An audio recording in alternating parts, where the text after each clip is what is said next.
Hey, world builders, dungeon masters, writers, and note takers of the internet. Welcome back to part two of the Comprehensive Beginner's Guide to Obsidian. This time we're going to talk all things links, attachments, and embeds during this second part.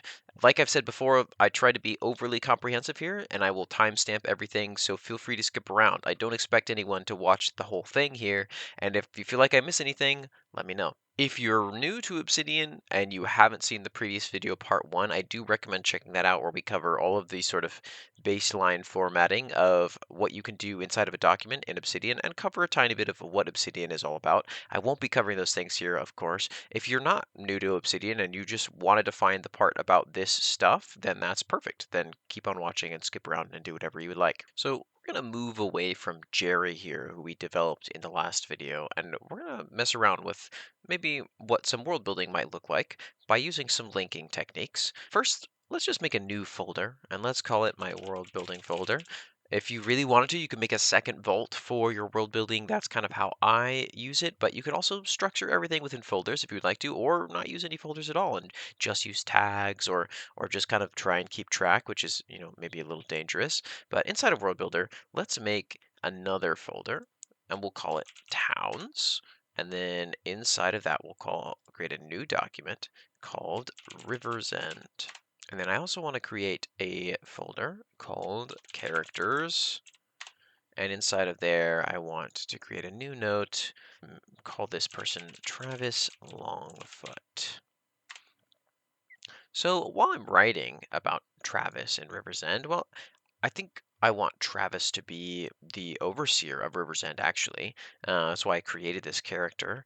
And so we can write a little bit about that. Travis oversees the beautiful town of Rivers End. That looks nice, but I kind of want this to link nicely, right? That's why a lot of people come to Obsidian. There's this big draw that Obsidian has this really fast and fluid internal linking system. It's very flexible. It doesn't break very easily. You would have to do a lot of work, honestly, to break it. And so, well, how do I do this? How do I go about linking these documents together? Well, if I have already typed something, I could double click around it, and then I could just hit my left bracket key twice. Now, this creates a wiki link. You'll notice that I didn't have to do any kind of file hierarchy structure of any kind. In fact, if I were to take River's End and move it, nothing appears to have changed. You'll actually see the link is here in our graph view. If I click that, it takes me over to River's End. Didn't matter that I had moved it out of towns. Doesn't matter if I move it back to towns. I can always go and I can click that and it takes me right to River's End. Inside of River's End, I maybe want some details about the city, and so sits at the end of a beautifully babbling brook that was once a river, hence the namesake. And maybe I don't know, maybe I do want to link Travis from here as well. What if somebody finds the Rivers End document, or what if I find the Rivers End document? And so maybe we have an information section, and I put maybe as a third heading overseer. The primary overseer of Rivers End is now. Let's say I'm ready to make this link this time before I've typed Travis Longfoot. If I press my left bracket key twice, you'll see that Obsidian nicely auto-completes the brackets on the other side. And I'm immediately given this really nice, like, quick search view that pops out for me. And I can already see, I can actually use my arrow keys. And if I want, I could go and select and hit enter there. Or I can use my mouse and find a thing. Or I can start typing as well. And you'll see that it starts to fill in and all of the other options that don't have Travis in them go away. And then if I just hit enter, it'll autocomplete and puts me outside of the bracket, which is very nice. And I can just go about continuing to type and say more about Travis Longfoot if I would like. Now, let's say I wanted to use Travis just the first name. I didn't want to type his whole name when I was using this link, and sometimes that comes up often, especially if you're writing a document where just in the middle of the prose an important word comes up, especially in world building. It's rather key. How can I change the way that this link displays? Well, it's rather easy in Obsidian. I'm just going to arrow key back over into the link. and type a pipe character, then immediately after that, you see the display text comes up. Whatever I type after this pipe character is what the link will display as. So I just want to type Travis, and then if I hit enter, it's going to place me cleanly after the square brackets. I hit space, and we have a nice little link, Travis, and it links back to him just fine. Now, let's also talk about something else a little bit more specific here in regards to links. There is ways that we can link to specific subheadings of a document. So maybe when I link to Rivers End from Travis Longfoot's file, I don't actually really want to link to the whole document. I just want to link to the information or the overseer section of Rivers End. So let's actually move this down and let's call it important positions, overseer. Travis oversees the beautiful town of River's End, but I want to make it so that this is a little bit different. I want to not link to River's End, but the River's End Overseer subheading. How do I do that in Obsidian? Well, after the initial link, I just type the hashtag or pound symbol, and now you can see it's showing me all of the headings that exist in that file. I'm going to just arrow key over to Overseer, press Enter, and space out of this. Now that link doesn't look very nice, and in the reading view, you're going to see that it'll change it to be a little bit more readable. You don't have the hashtag there anymore. You have a sort of greater than arrow symbol that is going to kind of point to, oh, it's River's End, but the subheading overseer. But I don't want it to look like that. So I'm going to once again put a pipe at the end here and just say River's End. Travis oversees the beautiful town of River's End. Now, if I were to click on this link, it's going to highlight the overseer heading and whatever is underneath it. And if I'm in the reading view and I do this, it's very clean. It'll highlight just the heading, and then I can see anything under that. Go back into our editing view. Now I have a few other important positions for Travis Longfoot, and I'm going to add one of them here, and that is the head of the Longfoot family. I want the Longfoot family to be its own file, its own link at some point, because there are probably other important people in here. Now, you'll see it's kind of grayed out. This is because this file does not exist yet. Obsidian knows that and actually puts the uncreated link over here in the graph view as well. If I were to click it here in the graph view or click it here in the file, it will create that Longfoot family document at the root of my hierarchy within Obsidian. And so let's do that for right now, and I can type anything I would like here, such as exactly that. And maybe I want to move this just into the world building folder in general. Since the link still does not break, it's quite nice. And let's say the Longfoot family has a few important family members. So it has Travis, it has Jim, it has Alexander. So these are some of the important characters. It has, well, Felicia, spelled with an SH, Terrence, and Terrence's daughter. Well, we'll call her Jill. So then inside of Travis Longfoot's file, I'd like to output the Longfoot family. I like to have the Longfoot family also display here, specifically at the very least, the family members. Since he's head of the Longfoot family, I'd like to see who those people are. The way I like to do this is I want to embed the file because I don't want to copy and paste the whole file over. That seems a little bit strange to do, to have the same piece of text copied and pasted around. So I'm going to start with an exclamation point, 2 square brackets, and now I've got my same link pop-up that I had before, and I am going to add the Longfoot family. Now, the moment that I complete this and while hitting enter, it embeds the entirety of the Longfoot family file. If I mouse away from this or go into the reading view, you see I don't have that link that I had placed with the exclamation point before it. That gets escaped away when it's in the rendered view. Go back to editing view. I do want this specifically to be family members. So when embedding, you can do the same thing where you can highlight a specific heading.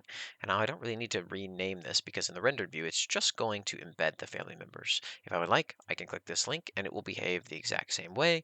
So I could still go over to this file, but it's less of a hassle now. I don't need to, if I don't want to know a little bit more about the Longfoot family or who's in it, I don't have to click this. Now you can always mouse over and have the pop-out help you, but it's nice to have it as part of this file, but without actually copying and pasting this text around. Now, there is one more little niche linking detail I want to talk about that isn't covered very often, and you might have to go and look for, and it's not used a whole lot. Let's say I want to link to just the starting paragraph of the Longfoot family, not the family member's heading. Well, the starting paragraph isn't a heading, it's just a paragraph, it's just a block of text. How will we go about doing that? Well, we'll start on our link like normal, as always, and then I'm going to put the little up caret symbol. Now, I can see every text block in that file.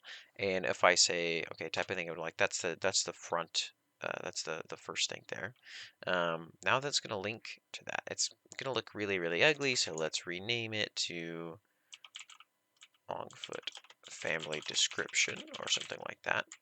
We can, of course, also embed this if we would like. And now we have sort of these, I don't think I would ever do this, embedding two separate parts of a note back to back, because why not just embed the whole note at this point, right? This is everything there is. So let's keep it as a normal link for now. But once I've done this, it actually adds something to the note. This is one of the few times where when you do something with linking like this, it's going to add stuff to your note. And this part gets a little funky. Um, this is basically an identifier that tells Obsidian this block. If I ever want to reference this block, it's called A78984. And now I can actually change this if I would like. I could say Longfoot descript. Now, of course, to fix my link, I have to go back and I have to replace this with that. But it is going to work. And if I click it, it highlights this. Now, of course, in reading view, this does not show up. So you don't have to worry about it cluttering up reading view or anything like that, but it could be kind of a pain here. Now, it will hold up if I add more stuff to the end of this line. Everything will continue to work just fine. And if I make a brand new line, some other things about the Longfoot family, then this will not link to that block because this is a separate block. It's been separated by a line of text, and I could give this its own identifier if I would like. I do recommend that if you are going to do things like referencing or linking directly to blocks of text, that you customize the identifiers so that it's easier, because later on down the line, it's going to become a pain if everything's just a combination of letters and numbers. That's not a great way to maintain organization. Of course, Obsidian handles much of that behind the scenes for you, but just at larger scale vaults and things, I can just see it becoming a bit of a nuisance. Say hello to Suki. She's going to be joining us for this section. Now that we've gone over all of the ways that we can link and embed things, let's talk really quick at the end of this video about attachments, since there's some similarities here into how some of this works. And I want to talk specifically about kind of all the different ways that we have at our disposal to do these attachments. So I want a picture of Travis. Let's go find one. I'm just going to look up halfling. Let's go to images. And here we are. Let's just use the baseline halfling from D&D 5th edition. This is in the player's handbook. I can right click on this, and if I hit copy image, this should be in any software of any browser that you use, you should be able to do this. And then if we go back, now where should I put this is the real question. Let's make a section for portraits. And if I just hit Control V, we have a portrait embedded. You'll notice that the actual image file is here. I can click on that and I can look at it. But we'll go back for now. You'll notice as well that we're using the same embed techniques, but Obsidian knows the difference between embedding a text file, a text document, or an image file, and it will handle that accordingly. So this will look great in reading view. We can hover over this. There are some great plugins later we can talk about, like Toolkit plugin or Image Toolkit plugin, which makes it really easy to like click on images, zoom them in, pan them around, and things like that. At some point, we'll talk a little bit more about the options we have of when we add something. Even when we control V to paste it into the vault, where does it actually go from there instead of just the root folder? We can have it go all kinds of different places based off of the context of the note that we're currently in. Now let's think about some other ways that we can do this. Another option, if I switch back and I make this smaller, I can actually drag and drop this image. You'll notice that it has added a new image here in the root folder of the vault, but it does add it just as easily this way.